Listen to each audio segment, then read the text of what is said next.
네. 자, 이번 시간은 분계 연습을 해보는데요. 99번부터 해보도록 하겠습니다. 388페이지 99번. 당사가 기 발행한 사채에 대한 자료이다. 기말의 사채의 액면금액과 발행금액의 차액에 대한 상각비를 일반 기업회계 기준에 따라 회계 처리하시오. 사채 발행금액, 액면금액과 발행금액 차액에 대한 사채 할인 발행 차금을 말하는 거죠. 자, 그러면 사채 액면금액은 1억 원이고 사채 발행금액은 9천만 원입니다. 그랬습니다. 그러면 1천만 원의 사채 할인 발행 차금이 발생했네요. 사채의 액면금액과 발행금액의 차액 상각비는 유효이자율법 적용 시 300만 원을 상각하게 된다라고 했네요. 정액법 적용은 우리가 채택하지 않는 회계처리 기준이죠.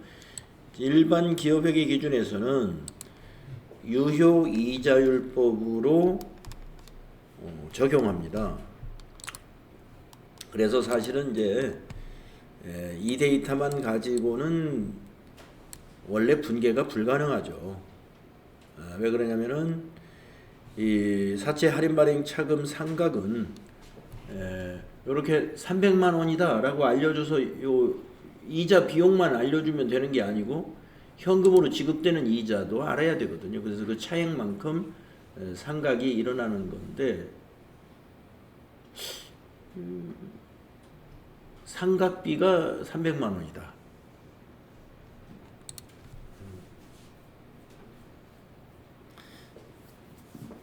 참 곤란하네요.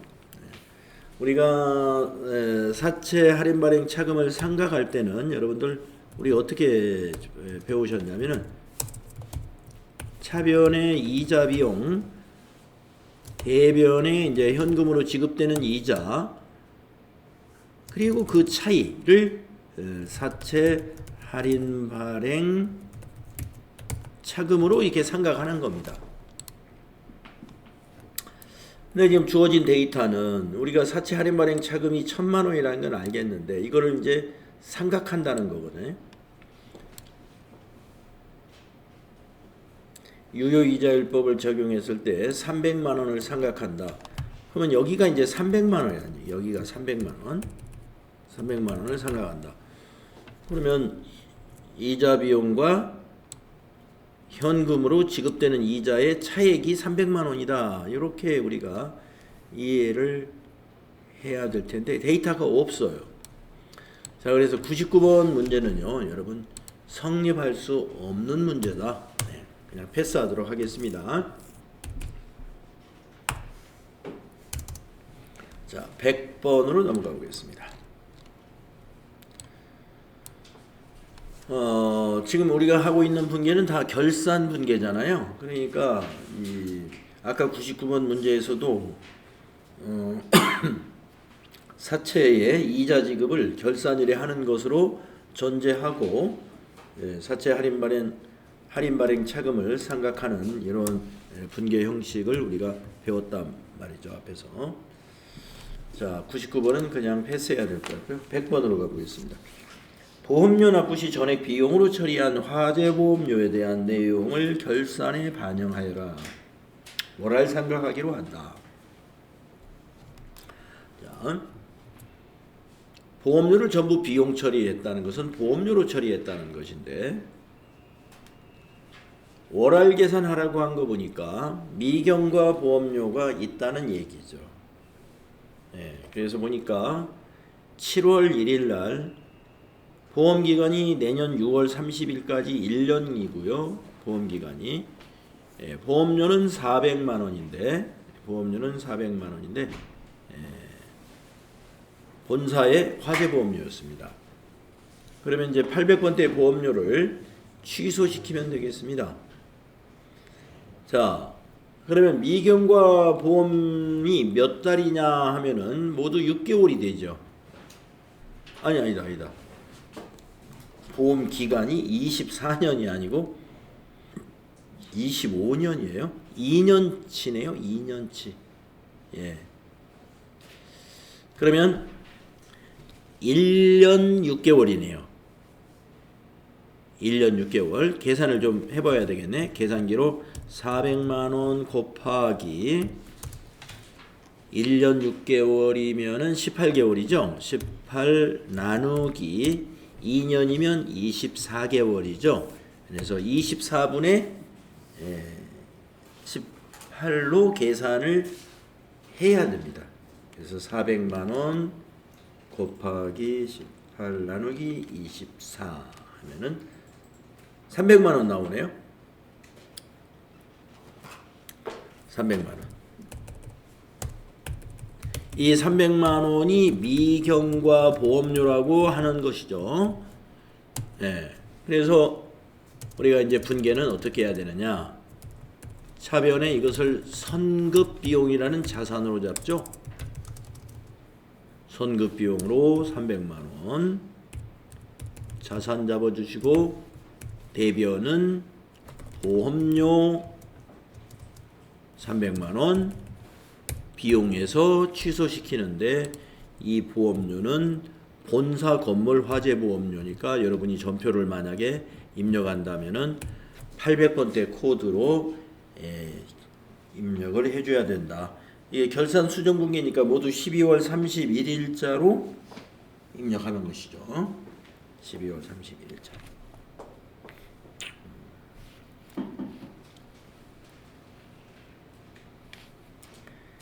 그렇습니다.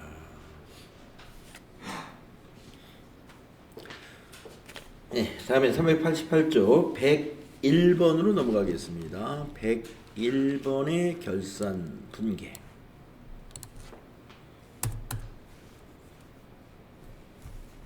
(101번의) 결산 분계 보도록 하겠습니다.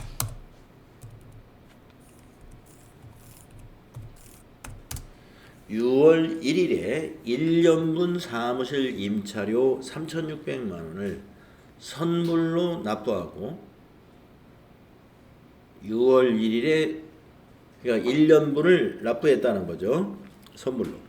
선급 비용으로 처리하였다. 자산으로 잡았다 이 말이네요. 기말 결산 시 필요한 회계 처리를 행하시오. 월할 계산할 것. 그러면 이거는 101번은 아까 100번에서는 이제 미경과 보험료를 우리가 계산했지만 101번에서는 반대로 경과된 임차료를 계산해 가지고 비용 처리해야죠. 그러면 경과된 임차료를 어떻게 계산하느냐? 3,600만원 곱하기 몇 개월이 지났느냐? 6월 1일에 임차료를 납부했어요. 그러면 7개월치. 6월부터 12월이니까요. 1년분이니까 나누기 12. 12분의 7이 경과된 거죠. 그래가지고 계산기로 여러분이 계산을 해줘야 됩니다.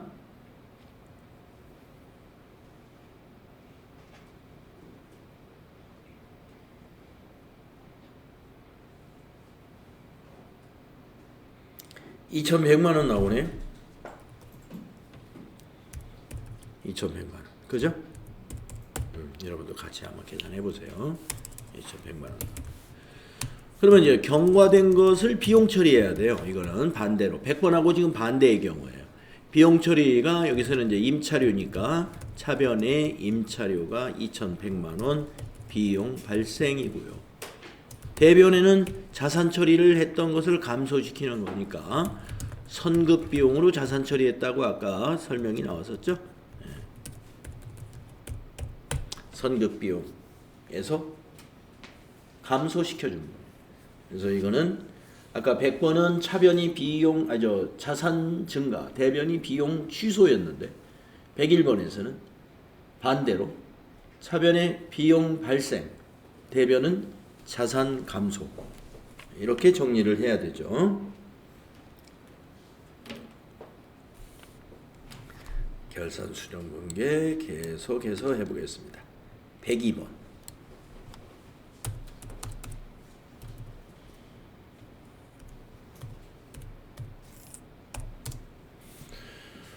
매월 1일에 현금으로 지급받은 이자 수익에는 차기에 속하는 이자 수익이 100만 원이 포함되어 있다. 그러니까 매월 1일에 받는 것 중에 라고 그랬으니까 12월 1일에 받았다는 거죠. 12월 1일에 받은 이자 수익 안에는 차기분, 내년도 거 100만 원이 포함되어 있다. 그러면 이 100만 원은 수익에서 취소시켜야 돼요. 그래서 수익의 취소는 차변이죠. 그래서 차변이 이자 수익 100만 원 수익 취소하시고, 대변에는 이것을 우리가 받긴 받았으니까 부채로 인식해야죠. 돈을 미리 받은 건 다 부채예요. 우리가 계약금을 미리 받으면 선수금이라고 하잖아요. 이자를 미리 받으면 선수 수익. 그래서 선수 수익은 부채 대변에 갔으니까 부채 증가가 되는 것이죠. 이것은 우리가 수익의 이연이라고 하죠.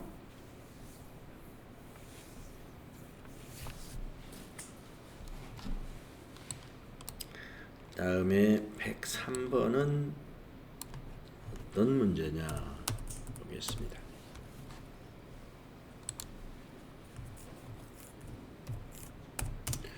자, 103번을 보시면은 결산일 현재 정기예금과 장기차입금에 대한 내용이다. 일반 기업회계 기준에 따라 회계 처리를 하시오. 단 이자 계산은 월알로 계산하되 1월 미만은 1월로 한다. 정기예금 언제 가입했냐면은 7월 10일 날 가입했고요. 장기차입금이네요. 장기차입금 좋아요. 장기차입금 10월 1일 날 차입했습니다.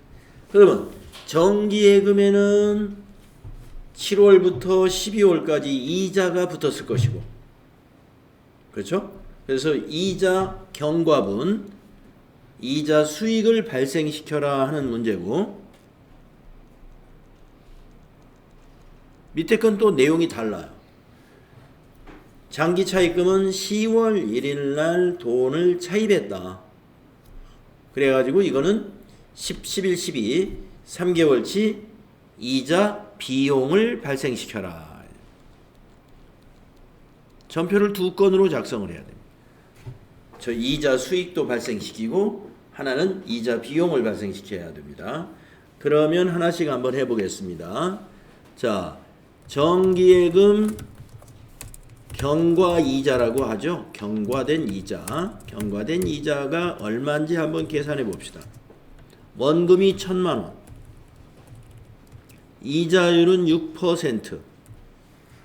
그러면 곱하기 6%죠? 그러면 이게 1년치 이자잖아요. 자, 월할로 계산하니까 7월 10일이지만 아까 문제에서 뭐라고 그랬냐면은 1월 미만은 그냥 1월로 본다고 그랬어요. 그러면 7월 달에 20일밖에 경과가 안 됐지만 그냥 한 달로 본다 이거예요. 그게 이런 뜻이에요. 이게 이 말이. 그게 그 말이에요. 1월 미만은 1월로 하라. 그러면 7월 10일 날 정기예금을 했든 7월 20일 날 정기예금을 했든 그냥 7월 한 달 이자가 발생한 걸로 계산하자. 쉽게 계산하자. 그것이 이제 월할 계산 방법이에요. 자, 그러면 7월부터 12월이니까 6개월치죠. 그러면 곱하기 6 나누기 12 하면은 나온다. 6개월치 이자. 1,000만 원에 6% 60만 원이 되겠고요. 60만 원. 60만 원의 절반이니까 30만 원 나오겠네요. 이렇게 계산하면 30만 원. 자, 경과된 이자는 30만 원 계산했고요. 그 다음에 이제 차입금에 대한 경과 이자를 한번 계산해 볼까요? 차입금의 경과된 이자 원금이 5천만 원입니다. 이자율은 이건 7%입니다. 그러면 월할로 계산하는데 10월 1일 날 차입을 했으므로 3개월이 경과됐죠. 여기에 뭐 이자 지급일에 뭐 특이한 사항이 있나요? 매년 4월 1일과 10월 1일에 6개월 분씩 지급한다. 그럼 하여튼 지급 안 된 상태예요. 지금 이자 지급일을 봤을 때 지급이 안 된 상태니까 3개월치 계산하는 거 맞습니다. 12분의 3. 자, 이거 남산으로 안 되겠네요.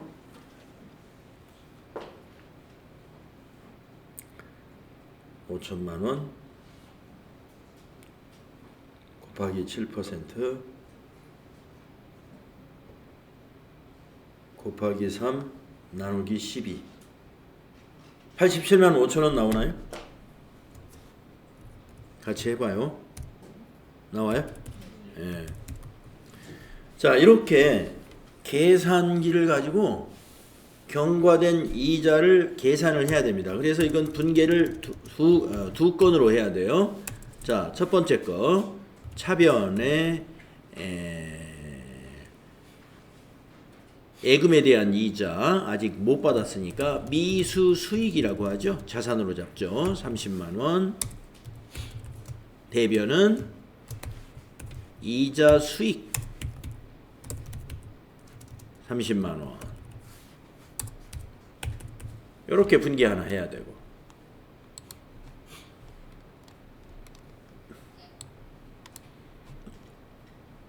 그 다음에 차입금에 대한 이자는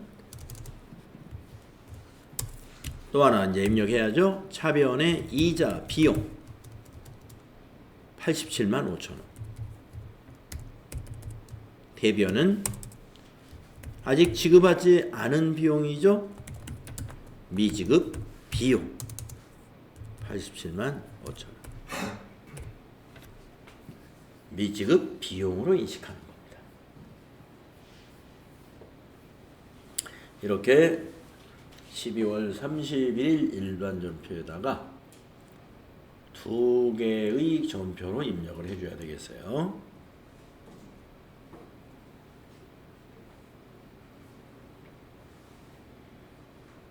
그래서 첫 번째 정기예금은 수익의 예상, 밑에 거 장기차입금은 비용의 예상이라고 하죠. 수익의 예상과 비용의 예상에 관한 문제였습니다. 또는 예상을 발생이라고 해도 돼요. 자, 다음에 104번의 문제로 넘어가 보겠습니다. 104번은 어떤 문제인가요? 단기 매매증권에 대하여 일반 기업회계 기준에 따라 기말 평가를 반영하시오 이랬습니다. 단 현재까지 일반 기업회계 기준에 따라 정상적으로 회계 처리를 했습니다. 자, 단기 매매증권의 취득원가는 1,000만 원이고 22년에 결산 때 900만 원으로 평가를 했고요. 그러면 이 100만 원은 22년도 손익에 이미 반영이 된 겁니다. 이 100만 원이라는 건 1,000만 원짜리가 900으로 가격이 하락한 그 100만 원. 단기 매매증권 평가 손실은 100만 원은 22년도에 반영된 거예요. 그러니까 우리가 지금 결산 처리해야 될 거는 23년도분에 대한 거니까 23년도에는 이 900만 원과 950만 원 요 평가만 해주시면 됩니다. 그래서 50만 원만큼 어떻게 됐어요? 가격이 증가했죠. 그래서 자산 증가로 잡아줍니다. 자, 자산 증가는 차변이죠. 그래서 차변에 단기 매매증권 50만 원. 대변은 이거는 영업의 수익에 해당되는 단기 매매증권 평가 이익 50만 원.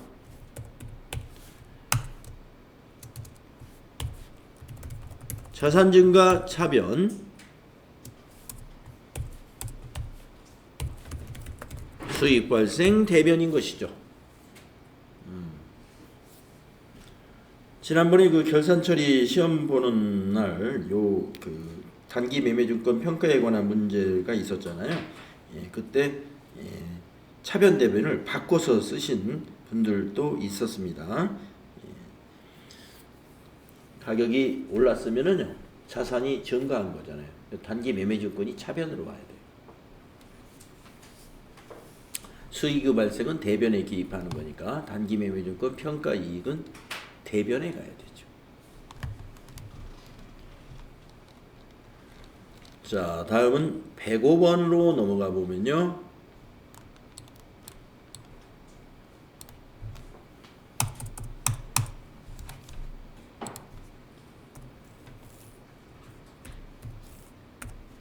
기말 현재 단기 매매 목적으로 보유하고 있는 단기 매매 증권의 공정 가치는 다음과 같다. 종목별로 회계 처리하시오. 종목별로 하려면 두 건으로 전표를 입력해야 돼요. 예. 종목이라는 거 그 회사 주식의 종목을 말하는 거예요. 자, A사 거를 보겠습니다. 평가 전에 장부 금액은 2,200인데 기말의 공정 가치가 2,400이니까 200만 원 증가. 차변의 단기 매매 증권 200만 원 자산 증가 시키시고 대변의 단기 매매증권 평가 이익 200만 원 수익 발생.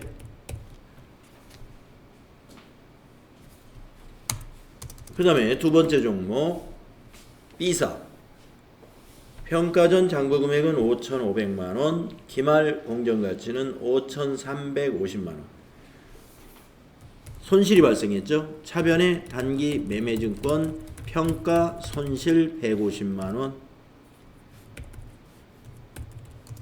대변의 단기 매매증권 150만 원 자산 감소.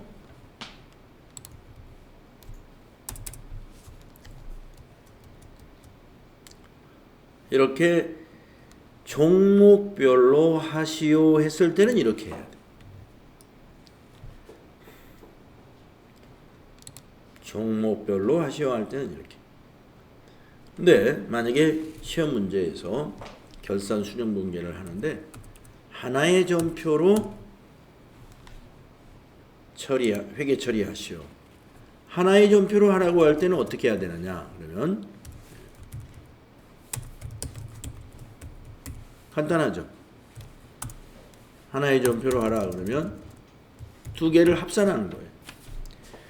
자, 수익과 손실 두 개를 보니까 이익이 더 많아요.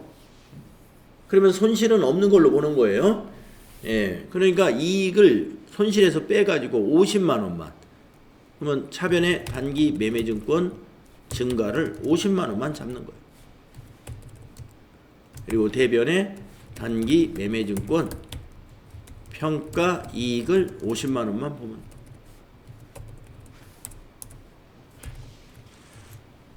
단기 매매증권 여기 200하고 여기 150을 서로 툭 합치면은 50만 원 증가한 거고요.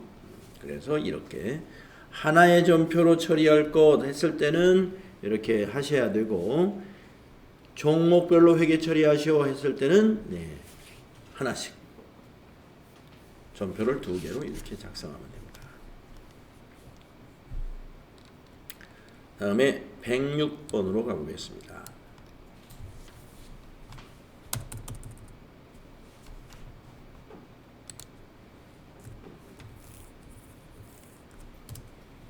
다음의 매도 가능 증권에 대한 기말 결산 분괴를 하시오. 22년 말 매도 가능 증권 손익에 대한 회계 처리는 적절하게 처리가 되었습니다. 자, 우리가 매도 가능 증권의 경우는 지난해에 평가했다고 해서 단기 평가 때 영향이 없는 게 아니라 그 영향이 계속 이어집니다. 무슨 얘기냐? 지난해에 취득을 850에 했는데 이걸 기말에 870으로 가격이 올랐습니다. 그럼 20만 원만큼 매도 가능증권 평가 이익이 남아 있어요. 근데 이 매도 가능증권 평가 이익은 단기 매매증권 평가 이익하고 다르죠. 요 단기 매매증권 평가 이익은 그 단기에, 그러니까 작년에 손익에 반영되고 이제 없어지지만, 매도 가능증권 평가 이익은 남아 있어요. 자본으로. 자, 그런데 올해 보니까 작년에 이 870으로 평가했는데 960으로 또 올랐네요. 예. 또 올랐으니까 계정 과목이 같으니까 신경 안 써도 돼요. 만약에 이때 떨어졌다 그러면 저 매도 가능증권 평가 이익을 같이 상계하여 처리해야 되는데, 올랐어요. 계속. 그냥 올랐으면 상관없습니다. 예. 올랐으면 그냥 오른 대로, 예. 작년에도 올랐고 올해도 올랐고, 그러면 계속 자산 증가니까 상관이 없는데, 올랐다가 떨어졌을 때 이때 조심해야 돼요. 네, 그런 문제도 이제 나오겠죠. 자, 그러니까 이거는 뭐 신경 쓰지 마시고, 870이 960이 됐다. 그러면은 90만 원 올랐어요. 차변의 매도 가능증권. 투자자산이죠. 매도 가능증권은 투자자산으로 분류합니다. 90만 원이 증가했고, 대변의 매도 가능증권 평가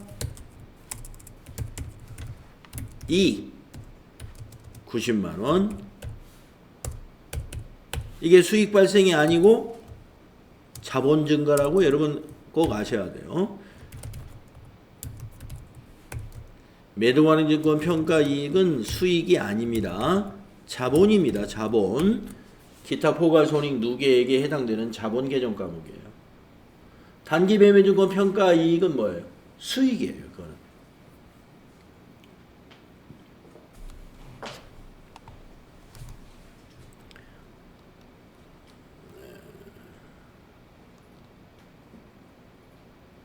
네, 이제 107번이 이제 조심해야 되는. 106번은 우리가 뭐 실수를 안 하죠. 예, 그런데 107번은 잘못하면 실수한다 이거죠. 자, 107번을 잘 보십시오. 다음 자료에 의하여 22년 10월 1일에 취득하여 보유 중인 매도 가능 증권에 대한 결산 회계 처리를 행하시오. 결산일 이전의 회계 처리는 올바르게 이루어진 상태입니다. 자, 우리가 결산은 지금 23년 결산하는 거예요. 그 이전의 회계 처리라는 건 요 작년 10월 1일에 500에 사가지고 작년 12월 31일에 480만 원으로 평가했다는 겁니다. 그러면 가격이 하락했잖아요. 그러면 지금 107번에는 전기말에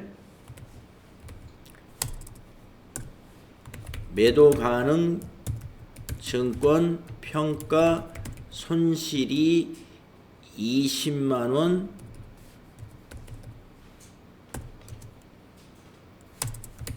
예.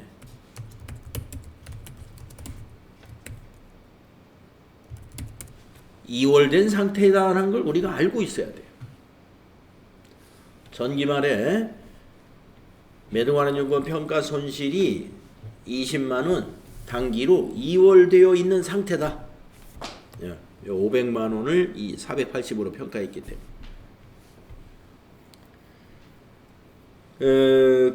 왜 그걸 알아야 되냐면, 이제 올해는 어떻게 되냐면, 이게 가격이 내려갔다가 올해는 또 가격이 올라갔어요. 이렇게. 얼마가 올라갔냐면 30만 원이 올라갑니다. 그러면 이 분계가 어떻게 돼야 되느냐? 차변에 매도 가능 증권은 30만 원 아니죠. 그렇죠. 30만 원 올려주세요. 자산이 증가했으니까. 이건 올려줘요. 30만 원 전부 다. 그런데 대변의 매도 가능 증권 평가 이익을 매도 가능 증권 평가 이익을 30만 원 다 잡지 말고 10만 원만 잡아야 돼. 10만 원. 그럼 그러면 20만 원은 어떻게 처리하느냐? 작년에 2월 된 매도 가능 증권 평가 손실을 상계해 버려야 돼요. 매도 가능 증권 평가 손실 20만 원 2월 된 거 있죠? 그거를 상계시켜야 돼요.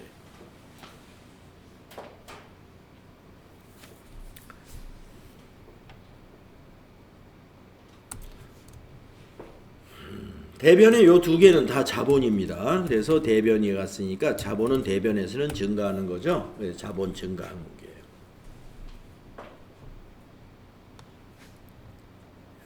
요 107번 요 분계. 네. 아까 106번에서는 크게 실수할 여지가 없지만 지금 107번은 이렇게 하지 않고 그냥 매도 가능 증권 평가 이익 30만 원 이렇게 하면 틀리다 하는 겁니다.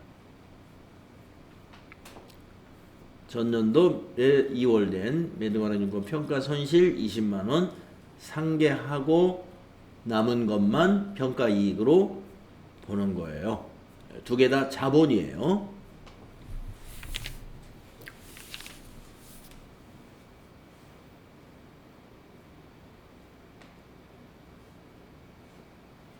우리가 FAT 1급에서는 단기 매매 증권만 시험에 내는 편인데 TAT 2급은 매도 가능 증권을 가지고도 문제를 냅니다.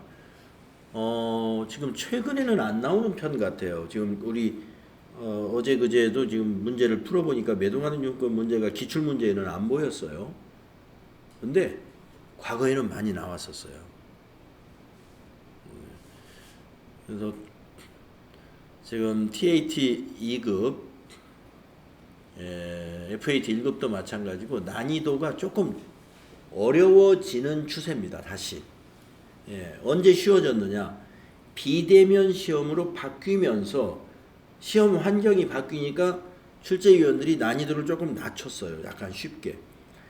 그게 이제 정착이 됐거든요. 비대면 시험이. 벌써 1년 넘었으니까요. 비대면 시험 전적으로 실시한 지가. 그래서 다시 난이도를 높인다. 이렇게 보여져요. 다음에 108번을 보겠습니다.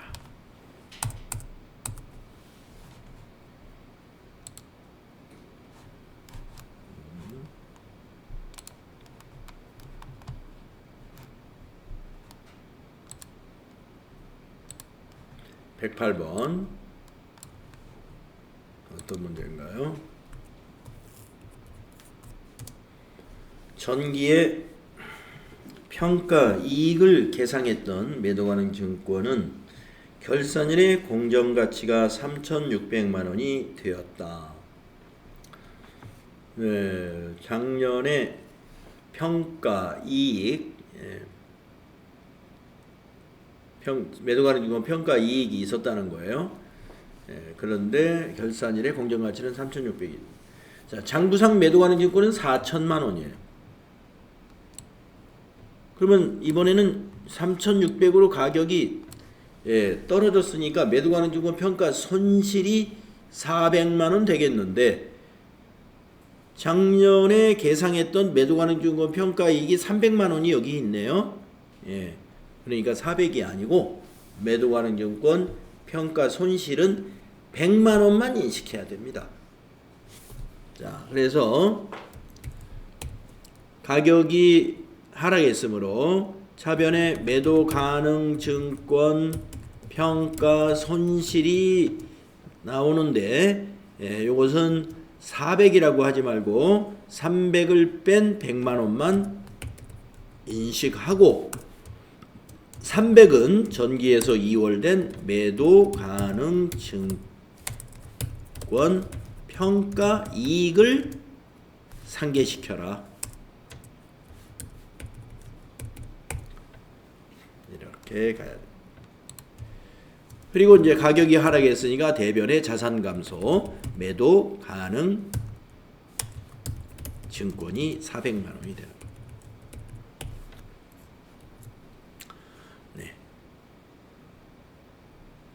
장부 금액이 4천인데 공정 가치가 3,600으로 이렇게 가격이 떨어졌다는 거니까요.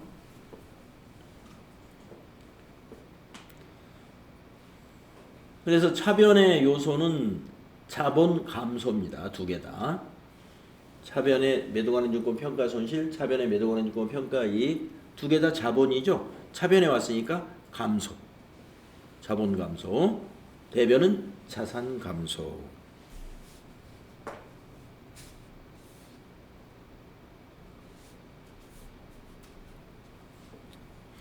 네, 다음 문제로 넘어가겠습니다. 109번.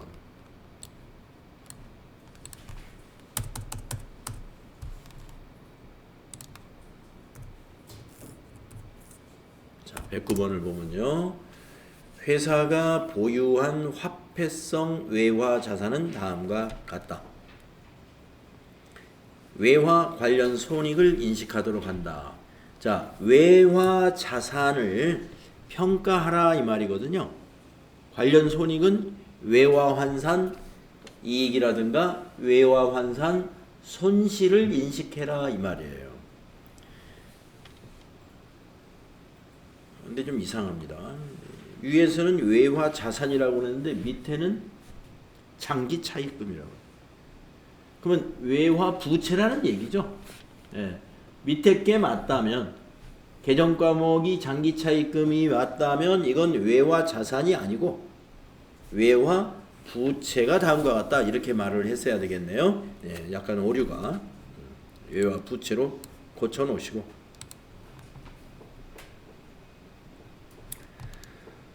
그러면 한번 보겠습니다. 외국은행으로부터 장기 차익금 15,000달러를 9월 10일 날 돈을 차입했습니다. 발생일 환율, 이것은 9월 10일 날 환율이 달러당 1,350원이었습니다. 결산일 환율 12월 31일은 달러당 1,400원이 되었습니다. 그러면 달러당 50원만큼 환율이 올라갔죠. 그러면 차입금은 말이죠. 50원만큼 차입금이 증가하게 됩니다. 50원 곱하기 15,000 한번 해볼까요? 자, 그러니까 109번의 문제를 하려면은 환율이 인상된 50원에다가 15,000달러를 곱해서 얼마의 부채가 증가하게 됐는지를 계산을 해야 되죠. 75만 원의 부채가 증가해요.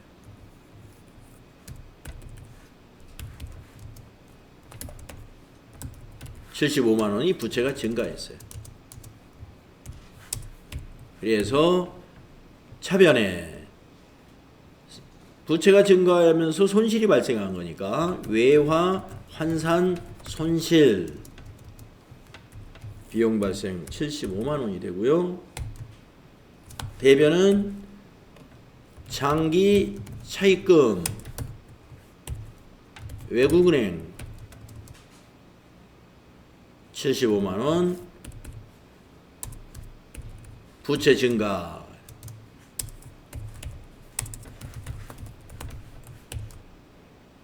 이렇게 결산을 해야 된다.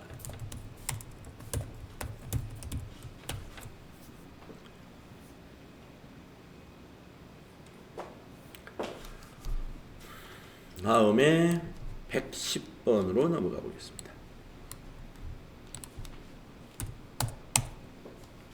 비슷한 문제인가요?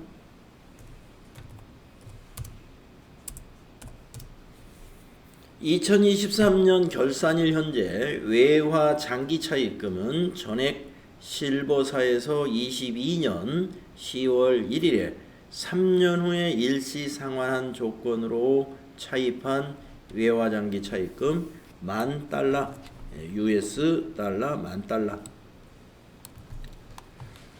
이것이었습니다. 우리가 지금 22년에 차입한 건데 22년 10월 1일의 환율은 1,100원이고 22년 12월 31일 환율은 1,120원이었고 그러면 이때 평가한 거는 전 22년도에 반영됐으니까 우리가 지금 평가는 23년도 결산일에 평가하는 거니까 요 두 개만 비교하시면 되겠습니다. 작년 말보다 50원이 또 올랐어요. 환율이. 여기서도 50원 올랐네요. 달러가 10,000달러입니다. 그러면 50만 원이네요. 50원 곱하기 10,000 하니까. 그래서 여기서도 109번과 똑같습니다. 차변에 외화 환산 손실이 50만원, 대변에 외화 장기 차입금, 거래처는 실버, 금액은 50만원, 부채 증가. 109번하고 같은 경우이죠.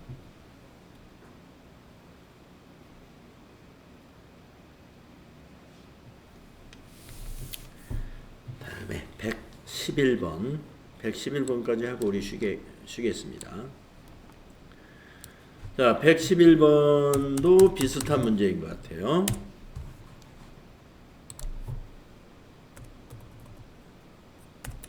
결산일 현재 다음의 외화자산에 대하여 적절한 회계 처리를 하시오. 12월 31일 환율은 100엔당 1120원. 100엔당이니까 1엔당으로 따지면 11.2원이 되죠. 11.2원입니다. 환율이. 자, 계정 과목은 보통예금이었고 외화 금액으로 318만 엔이 지금 일본 은행이라든가 외환은행이네요. 외환은행에 외화로 예금을 했다 이거예요. 외화로 엔화로 318만 원을요. 그러면은 지금의 가치로 한번 계산을 해보겠습니다. 11.2 곱하기 318만 N을 한번 해볼까요? 11.2 곱하기 318만 3,561만 6천원 나와요. 이렇게 계산했더니 이 두 개 곱하면 35,616,000 나온단 말이에요. 근데 여기 보시면 장부 금액은 보통 예금이 지금 3,466만 2천원으로 되어 있는 거죠. 빼기를 한번 해봅니다. 빼기 34662,000 차액이 95만 4천원이 나왔어요. 이 금액과 이 장부 금액의 차이가 95만 4천원이 나왔습니다. 이것을 회계 처리해 주시고. 자, 그러니까 외화 자산이 증가한 겁니다. 95만 4천원만큼 환율이 올라가지고 자산이 증가해요. 따라서 차변에 보통 예금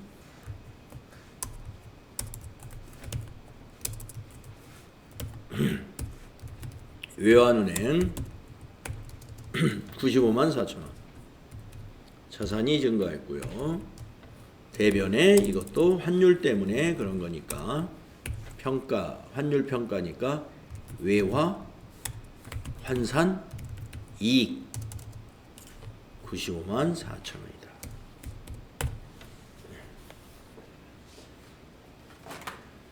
외화 환산 이익이 되겠습니다. 네, 그렇게 해서 오늘은 111번까지 분계 연습하는 걸로 하고요. 다음 시간에는 112번부터 네, 분계 연습을 하면 되겠습니다. 분계 연습은 이제 다음 시간이면 끝나겠네요. 분계 연습할 것이 없고요.